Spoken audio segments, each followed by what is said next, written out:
Estamos en la UNED en el grado de Historia del Arte y estábamos hablando de la historia del arte en Egipto. Antes de seguir hablando de este tema, de la historia del arte en Egipto, vamos a definir lo que es en sí la historia del arte, tal como entenderíamos y tal como si fuera una disciplina, o como lo es, que es una disciplina. La historia del arte como disciplina. La historia del arte, como tal, es el fruto de una larga evolución con sus inicios en el siglo XVIII, que marca el inicio de la modernidad y de nuestro mundo, ya que en este momento tiene lugar una transformación en el pensamiento y aparece la idea de que el hombre debe entender la realidad mediante la razón, mediante su pensamiento. En otras épocas, como por ejemplo en la Edad Media, se pensaba que en el mundo era fruto de la creación divina y solo desde esta creencia se podía entender a través de la fe. Por eso el siglo XVIII se le denomina el siglo de la razón, el siglo de las luces, que está caracterizado por la Ilustración que propugnaba el cambio, la transformación del mundo a través de la razón. En esta investigación sobre el intelecto humano comienza a reparar en el arte como actividad creativa del intelecto humano y esto llevará a afirmar la autonomía del arte de forma que el arte se considere fruto del intelecto humano y es por tanto autónomo y también que el único fin del arte es la consecución de la belleza. El arte, hasta entonces, ha cumplido una función de expresión de ideas políticas, religiosas. Lo que se quiere en estos momentos es romper con estas cuestiones y conseguir la autonomía del arte. A partir de aquí, diversos pensadores empiezan a hablar del arte y eso supone una ruptura fundamental para entender el arte contemporáneo que reafirmará su independencia y autonomía y reflexionará sobre sí mismo, sobre su estilo, sus técnicas, en fin, sobre sus métodos de expresión. Hay un poder que condiciona el arte y es el poder económico. Así pues, hay condicionantes comerciales de moda, así pues la autonomía también total del arte no deja de ser una utopía. Esta lucha por la autonomía va a dar lugar a que en el siglo XVIII se estudie la obra de arte y nacen tres disciplinas, que se ocuparán de su estudio desde tres perspectivas distintas: la estética, la crítica y la historia del arte. La estética se ocupará de determinar la consecución de la belleza a través del arte. La crítica, dado que el arte ya no funciona por encargo, sino por medio de la exposición de las obras para que el público las juzgue y las adquiera. El nacimiento de las exposiciones dará lugar a la crítica artística cuya finalidad será hacer juicio de valor sobre las obras de arte. Y la historia del arte, cuya finalidad es el estudio de las obras artísticas desde sus orígenes. Las tres se ocupan de lo mismo, del mismo objeto, la obra artística, pero con enfoques diferentes. Nacen de la mano de tres importantes libros que marcan el inicio de estas disciplinas. Estética, entre 1750 y 1758, Alexander Gottlieb Baumgarten, que escribe un libro titulado Estética. Crítica, entre 1759 y 1781, Denis Diderot, recopila una serie de críticas suyas sobre las obras expuestas en ese periodo y esta recopilación la denomina salones, que eran los lugares donde se exponían las obras artísticas. Historia del arte, de Joachim Winckelmann, que se considera el padre de la historia del arte. Es autor de Historia del arte en la Antigüedad, escrita en 1764 y que tenía como propósito el estudio del arte griego y lo interesante es cómo lo estudia. Aunque no es la primera vez que se escribe sobre arte o sobre la historia del arte, ya que hay precedentes como Plinio el Viejo y en la Edad Media las referencias en libros de carácter diverso, incluso en las hagiografías y en libros de peregrinos como en la Guía del Peregrino, en inventarios, crónicas, etc. La diferencia con el libro de Winckelmann es que no hay conciencia histórica, no hay conciencia de que se está haciendo historia del arte. La intención de estas obras no es esa. Winckelmann sí que quiere hacer una historia del arte. Ya a partir del siglo XV comienza a tomarse conciencia de la importancia del arte y de los artistas y entonces empiezan a analizar biografías de artistas. La más importante es la llamada Vidas de Vasari y nos da noticias de los artistas del momento con una gran cantidad de datos, pero el propósito es engrandecer al artista como hombre ilustre, no tanto hablar del arte como del artista. Vasari toma como objeto principal del arte al artista. Después de Vasari hay otros cultivadores del género biográfico, incluso en España, pero ninguno va a hacer una historia del arte. La diferencia con Winckelmann es que su enfoque es distinto. Ya no se ocupa del artista, sino de la obra de arte, que es el protagonista único de las reflexiones de Winckelmann, y estructura su exposición de acuerdo con un esquema que hoy se sigue utilizando, que es el esquema estilo Winckelmann, que dice que los estilos se pueden clasificar en determinadas etapas y que tienen una organización semejante a la de un ser vivo, con un periodo de nacimiento, un periodo de desarrollo, un periodo de madurez, uno de decadencia y el agotamiento final de ese estilo. La periodización por estilos se sigue utilizando hoy en día. Otra aportación de Winckelmann es que llega a la conclusión de que en el arte griego se había llegado al máximo nivel de belleza y que nunca se había igualado ni se igualaría. Esto es interesante, ya que con esta conclusión se pregunta por qué ocurre esto e intenta dar una explicación más o menos objetiva, y lo hace analizando las circunstancias que rodearon a la emergencia y desarrollo del arte griego, como por ejemplo la influencia del clima mediterráneo, el hermoso entorno natural e incluso, por otra parte, el florecimiento cultural griego que influiría en el florecimiento del arte e incluso el sistema político griego. Lo importante de este estudio, de Winckelmann, no es si tenía razón o no. Lo que interesa es que intenta explicar la obra dentro de un contexto. Ese va a ser el principio en el que se basa la historia del arte, que estudia la obra artística desde un punto de vista histórico, lo que supone incluir la obra artística en un contexto.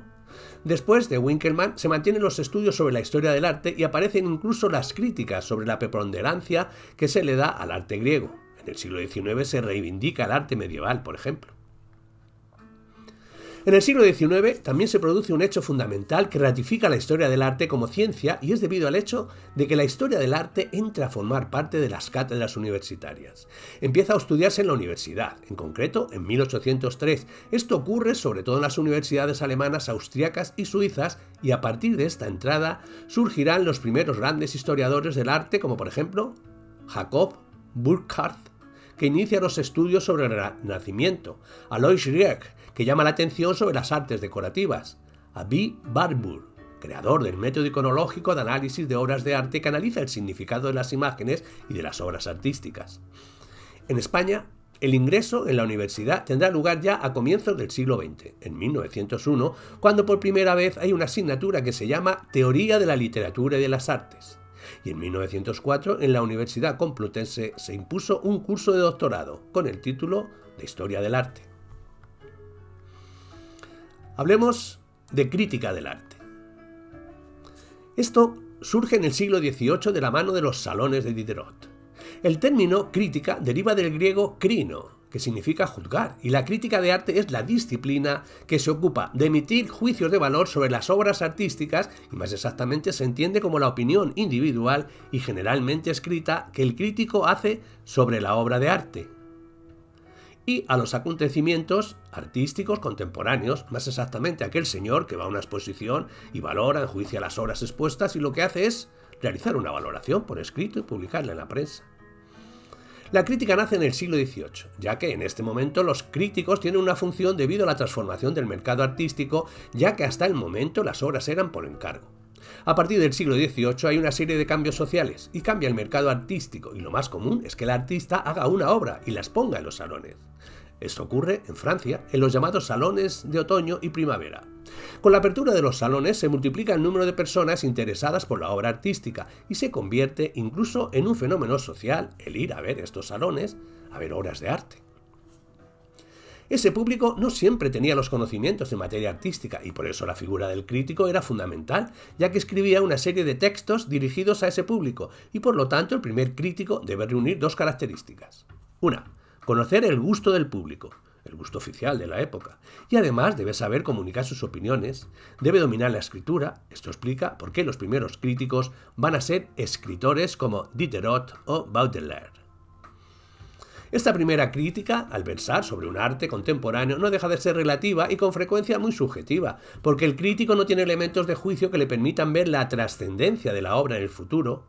Por ejemplo, algunos críticos enjuiciaron a los impresionistas de forma adversa, incluso de burla, y se les llamó impresionista de forma despectiva. Esta crítica hoy en día se puede ver su repercusión.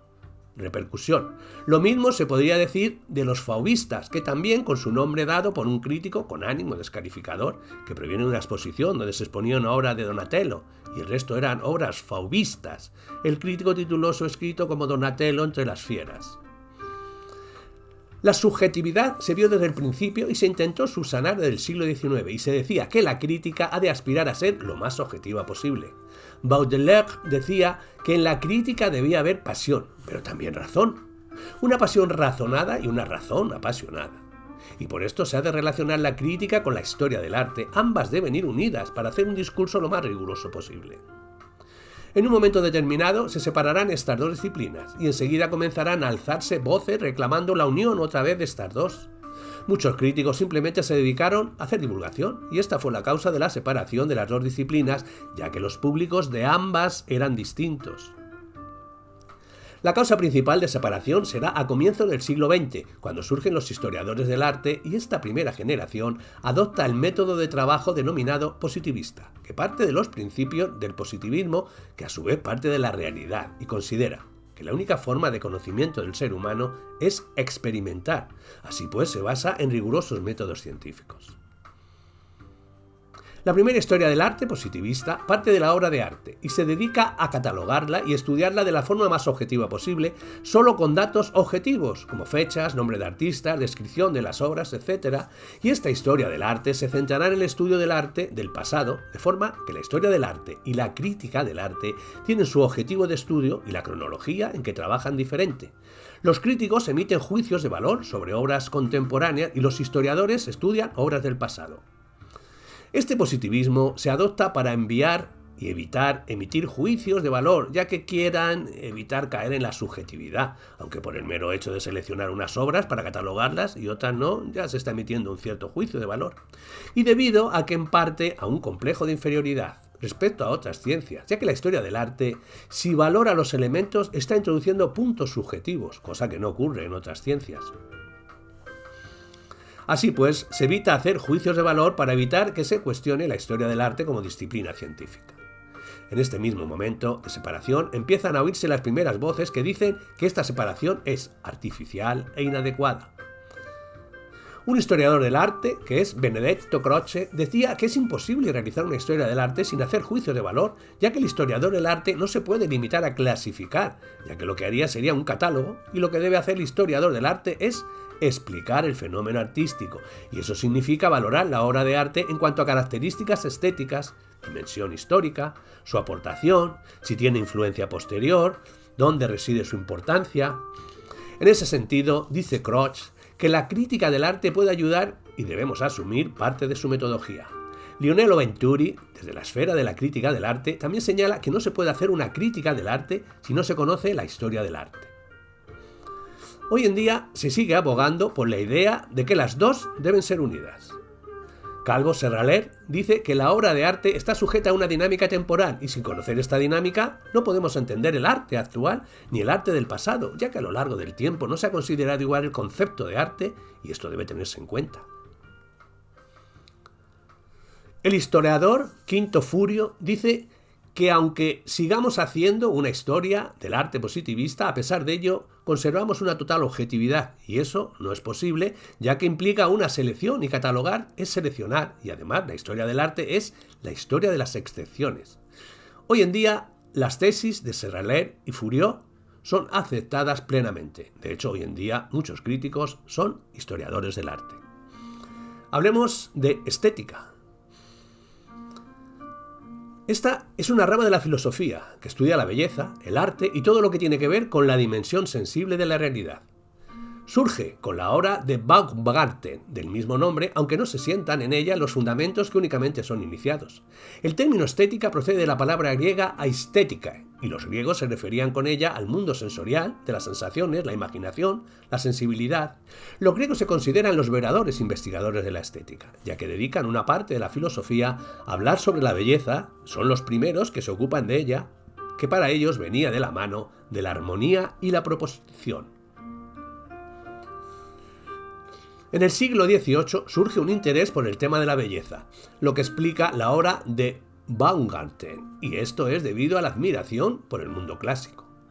Los hombres del siglo XVIII utilizan el concepto de gusto, que era una forma de sensibilidad, una capacidad de percibir la belleza y sentir placer ante esa belleza, y junto a este concepto surgirán dos corrientes filosóficas, que intentan explicar el fenómeno del gusto partiendo de dos enfoques. Uno de ellos sostenido por Kant, para el que la belleza y el gusto dependen de criterios estrictamente objetivos. Sin embargo, para la filosofía empirista, que nace con Locke, la belleza está sujeta a elementos subjetivos, aunque con matices. El filósofo empirista que más trabajó con el concepto de belleza es Hume, que dice que la belleza no depende tanto del objeto de la obra como del creador, y del contemplador, y por tanto no se puede decir que la valoración de una obra provenga de elementos exclusivamente objetivos, ya que hay una carga de subjetividad, lo que no quiere decir que no puedan tener validez universal. Hume dice que no todos los juicios de valor son iguales, ya que tiene importancia la experiencia y la formación del contemplador, y sostiene que se pueden poner de acuerdo y ahí entrarían en juego los entendidos. Kant decía lo contrario. La belleza deriva de la obra, que no depende de quien la mire, que los juicios de valor de las obras son universales y desinteresados y que la obra bella suscita una suerte de armonía interna que nos hace concluir que esa obra es bella. Las dos escuelas tienen un punto en común, y es que el fin del arte para las dos sería la belleza, y la experiencia humana sería apreciar esa belleza sintiendo placer. Hoy en día esto ha cambiado. Su vigencia es muy relativa. Que el fin del arte sea la belleza ya no es asumible, ya que hay un tipo de arte que no busca el placer del espectador, sino impactarlo, emocionar e incluso horrorizar. Hoy en día los historiadores mantienen una idea fundamental que es el subjetivismo. No hay verdades universales y tampoco el concepto de belleza lo es, ni que la belleza sea la finalidad. Un objeto se contempla de forma estética, sin pensar en su utilidad. Fourier afirma que si la estética tiene que ver con la dimensión sensible, toda expresión estética empieza por la percepción, pero no termina ahí. En nuestra experiencia estética entran una serie de proyecciones mentales entre las que está la historia, el contexto sociocultural, que nos hacen ver la obra de una determinada manera, que nos hacen interpretarla, apreciarla y juzgarla y valorarla con arreglo a esas proyecciones. Así pues, hoy se reconoce que la formación, la experiencia y otros factores intervienen en nuestra forma de experiencia estética. Y también se reconoce el subjetivismo como inherente a la experiencia estética. Así pues, las concepciones estéticas responden en gran medida al contexto cultural en que nos movemos. Hoy en día la estética y la historia del arte deben ir también unidas. Cualquier estudio sobre la estética debe tener en cuenta que los criterios estéticos han variado a lo largo de la historia.